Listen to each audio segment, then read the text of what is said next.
Nice. There you go. Welcome back. Nice. It's episode 2. And we're the Modern Cartographers. You've been waiting to play that for a long time. Oh, bro. You mean like every day when I wake up?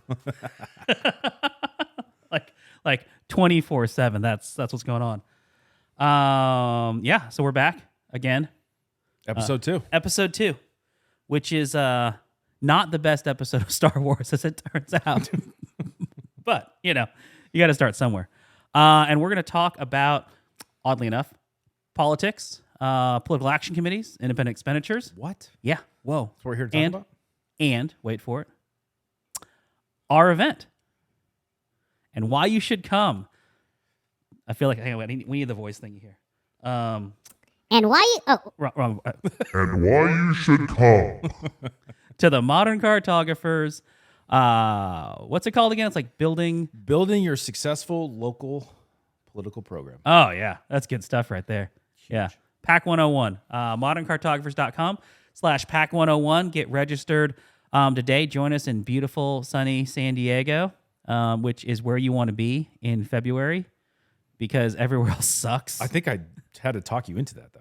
I think you actually wanted to do somewhere in the middle of the country, and I was like, absolutely not. I mean, that's why we're such a great team, Joe. That's why we're such a great team. And for me, it's selfish that it's 2 hours away. 2 hour drive. Yeah. Yeah. Until there's like 4 dudes packed in your car driving back on Thursday night. That's going to be a problem. February 22nd and 23rd, Wyndham, Bayside, San Diego. Rooms are cheap. Come down Tuesday night. We've got a reception. All free beer. You can drink. Free. Literally. Like, we need you to book a room on Tuesday night, not because we need you to book a room, because we want you to be able to take advantage of what 2 hours of all you can drink can do and really challenge yourself to effectively hydrate at an adult level, right? Yeah, I mean, I think, as you and I both know, it's important to meet local presidents. I think the great thing about this is we're going to have people from all over the country. Yeah. It's not just going to be our California clients. Right. We're going to have clients from all over, Seattle, New York, and different parts of the country. And I think it's important to have those one-on-one conversations and learn what's going on. I mean, we can sit up here on these cameras and talk to you about what we've done all over the country, but I think it's important for presidents, for PAC treasurers, and even new executive board members to realize what we're doing and what other public safety unions across the country are doing, what's working and what's not. Do you have to be a client? No, you do not have to be a client. Not have to be a client. No. Anybody can attend. Anybody. Anyone? Anyone. I like that. So tell us about who's going to be there, what are we going to be talking about, and why. So I've elected to just put Braden up there all day. So okay. Don't know if you know, but you're just going to teach the entire thing, and I'm just going to sit back and evaluate you. Fun fact, I make the websites, so that's really not the agenda. It's crazy. Like we have this whole thing going on there. No, I think, what we've seen in the last election cycle is, we've used some new technology, some new tools. We've got some analytics to share with some people. But most importantly, I think, just a wrap up on what worked in 2022, some of the things we saw across the country. And most importantly is there are a lot of small to mid-sized associations who might have a PAC, might not have a PAC. And talking to them about the importance of having that and the importance of branding that PAC separate from your association. So I think there's a lot of things that I've taken away from a lot of our clients on the East Coast that I can tell you right now, our clients on the West Coast, it's not familiar to them. Yeah. And I think it's something that is really beneficial about how to brand your PAC separate than your association. But more importantly, what is a PAC? Right. There's a lot of associations who they hear PAC, they hear liability. I'm going to jail. I don't want to be the treasurer, and I don't want any part of it. Yeah. And there's another half of the population who says, I don't want to get involved in politics. And I think that is the conversation piece that we need to have, because I don't care if you're the highest paid agency in your area, coming from a guy that was in Southern California. We didn't really have a PAC when I got there. We had one. No one used it, didn't have a relationship with our city council. And I will tell you, we went from the highest paid agency to a 20% pay cut overnight. It's crazy. And if you don't have those relationships, if you don't have that political action committee set up, It's very, very difficult to start doing that on the fly. And I think that's important for anyone who may have a political action committee across the country. Don't, because one of our things we're going to talk about is, PAC in a box. Oh, PAC in a box. Some tools that we have. But, just the importance of why you need to get involved at a local level. And I would say 5-10 years ago, local level would just mean city council. But I think more we're getting into judicial races. We're getting into school board races. All of these races are critical. One, because that's where your community's at. And number two, that's where you have to be. I completely agree. I don't think that was a point on the second point, but no, I mean, I think you're right. I think it's where you have to be, because you go back to the flip side of the conversation. What do the members expect? They expect us, the president, association, executive board, labor leader, to be fighting for their wages, their working conditions, and their benefits. And what we so many times have to remind, especially these new members, and most police departments now, like 40-50% is like under 4 years or something. Like, it's this huge turnover we're having. big turnover. Yeah, right. And we're starting to see that bleed over into the fire service right now, having trouble recruiting, something we haven't had an issue with. I mean, post 9/11, everybody wanted to become a firefighter. Post the 2008 recession, everybody wanted to be in a public safety pension position. And now the economy's turning around. Other options are out there, different schedules. We're seeing this big shift. And all of our benefits, and I think that so often guys forget this, our right to collectively bargain could be taken away at the state legislature at any given moment, any given day, any given session. That could happen. And everybody says, no, that would never happen in my state. Maybe, maybe not. But it happened, a couple of years ago, for teachers in Wisconsin. Like, that's not this unheard of thing anymore. Our right for our coffee's ready. We got coffee made. Nice. Yeah, perfect timing. Our right to collectively bargain was just given in Virginia, right? Like, Virginia just changed the rules, and now everyone's really excited about it. It's great. But we've had to remind our friends there in Virginia, like, don't forget what happened after the legislature opened up the opportunity to collectively bargain. They were like, well, I mean, the county had to write an ordinance. How hard is it to change an ordinance? How many counties don't have that ordinance yet? How hard is it to gut an ordinance? Well, I don't think that would ever happen. Okay, cool story. We need to make sure a PAC is another form of I think, fulfilling our duty as labor leaders to be in the fight, stay in the fight, and be in the conversations at the table for these decisions when they matter.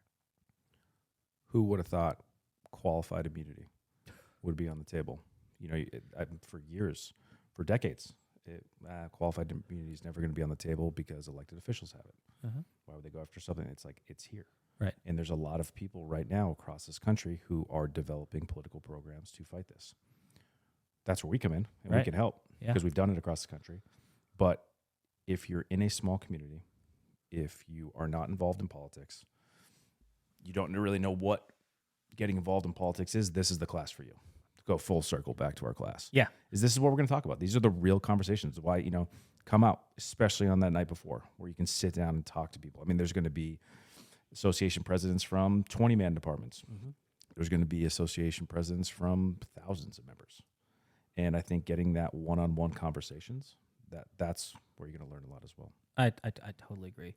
You want to make sure that you come to the Modern Cartographers, our PAC 101, Building a Successful Local Political Program.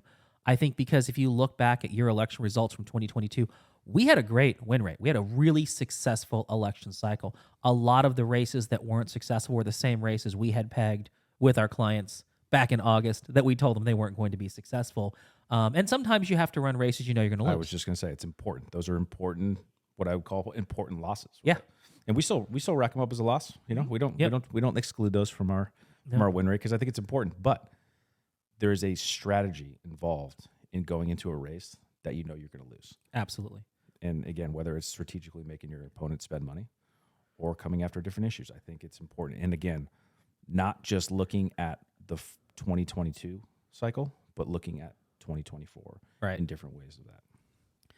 So I think that if you weren't happy with your 22 results or you were happy with them, being prepared that 24 will be different, presidential versus off cycle, and 23 is the time, first class of the day on Wednesday morning, right after we kind of get through our political recap and understand the election, is brand building for political success. Like step one, no one cares when local community fire PAC endorses Bob because they don't know who you are. Well, we're the political arm of the firefighter. Are you? I mean, what stops me from opening a PAC in your community and we see that brand assault all the time. We see people circumventing the public safety brand for their own personal gain all the time. And so, like we talked about brand building, kind of step one, brand building for your associate, brand building for your PAC.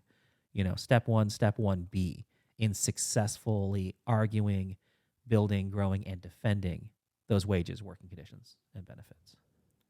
And if you had a tough election cycle and your entire strategy for 2022 was around mail programs and television buys, you need to come to our class. You need to come to our class. Yeah. I mean, and that's we got a lot to talk about. Looking at different strategies, direct mail, looking at television, looking at digital, looking at social media, looking at influencer targeting. We've been talking about been hitting me about influencer targeting for years. We've got new mediums, new programs, and I think most importantly, what sets the modern cartographers apart: new technologies that we're leveraging to deliver large scale political intelligence and data analytics to associations of every size. And that's who we really want to have there. We need to have this conversation, frankly, because the better that we do, the better that all y'all in public safety do in 23, the much more successful we can all be in 24. And elections don't just matter in your local community, because the first city, first county, first state that loses qualified immunity, that loses privacy for law enforcement, that loses collective bargaining or retirement security for firefighters and our pension. As those rights erode somewhere, they erode other places. Correct. And all these things matter. I want to go back to losing with a purpose, losing with a plan. We should make that a class. That'd be fun. I was thinking about that race we had with the firefighters in California, where we came in third. But the person who was the centerpiece, cornerstone, tip of the spear attacking our wages, working conditions, and benefits came in fourth. Yep. And that was the win. That was the win that they needed. It would have been cool to have our candidate get in, but it was even better that they were the wedge that took the votes away from the person we needed off the dais. Yep.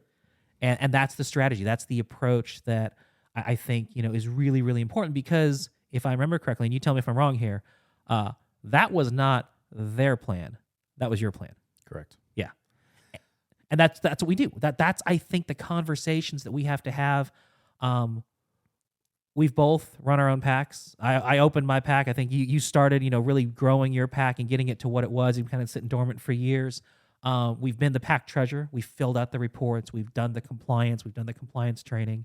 And we understand how difficult it is, how much it sucks, how hard the membership, how hard it is to raise money.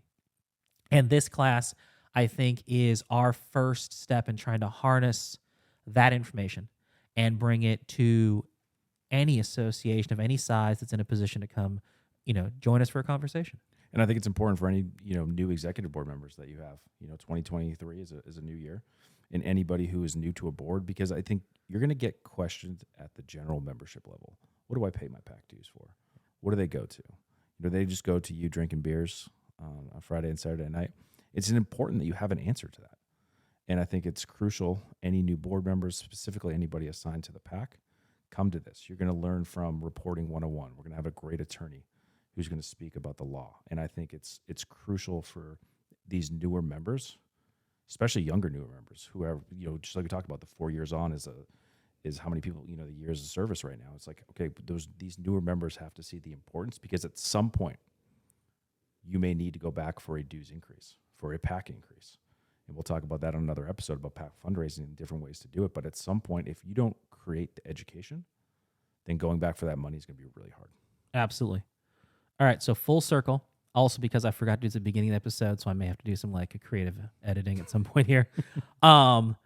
Who is presenting at the Modern Cartographers Building Your Local Successful Political Program, PAC 101, February 22nd and 23rd. I'm going to keep saying it. The Wyndham, San Diego, Bayside. Who do we have coming? Braden Frame. Yeah, that's me. I will be there. Okay, I'll take the other easy one. Joseph Cameron will be there. Hey, fun fact, now it's your turn again. And Gary Winnick, he's an attorney, political attorney in California from the Kaufman Legal Group. And he's very well versed in political law. And I think it's important to get the perspective of an attorney, someone who you and I often call to get our disclaimers and everything approved. But it's important to get a legal aspect to this training because it's not as crazy as you think. It's not as dangerous. It's not. You just got to have a really good treasurer, trust in us, trust in your firm, trust in your attorney. But I think it's important to have somebody there to answer those questions on reporting because there are specific reporting requirements. There are specific disclaimer requirements. And where I come from in the world of California, we have like the craziest law. So, we'll talk about that as well. Awesome. And who else? Whom else? Who else? Oh, my God. What am I going to do with you? Oh, we have Aaron coming. Oh, yes, Aaron. Sorry, man. Jesus. Aaron Powers. You can introduce Aaron. I know. Well, I can. It was just more fun, seeing what's going on. Yeah, Aaron Powers, Powers Media Works, is joining us. My friend from Texas and the Texas State Association of Firefighters Communications Director, crisis communications extraordinaire to the stars, and legal professionals everywhere. The only personal friend that I have who I know is banned in certain countries. Nice. From even traveling like near them or whatever. So, and Aaron has taught me a ton in this communication space. He and I have taught and presented together. And I think that his measured experience report, former journalist, former investigator, really, and he's been involved with some of the most interesting cases, all of the worst situations that our members get themselves into. He has a press release for all of the most intriguing crisis to look at. He's been involved in, been a part of them, researched, read about them. Currently, they're working on just some really interesting consumer protection laws and, bringing to light injustices that have been hidden in many cases by federal level authorities for decades, and being able to tell stories, and not just tell stories because it's important to share what happened, but tell stories in a way that influences communities and, more importantly, influences current sitting elected politicians to do the right thing and make right, decades old wrongs. Way better than I said it. So yeah, we will be there. You should be there. Register online, moderncartographers.com/PAC101. And we'll see you next time.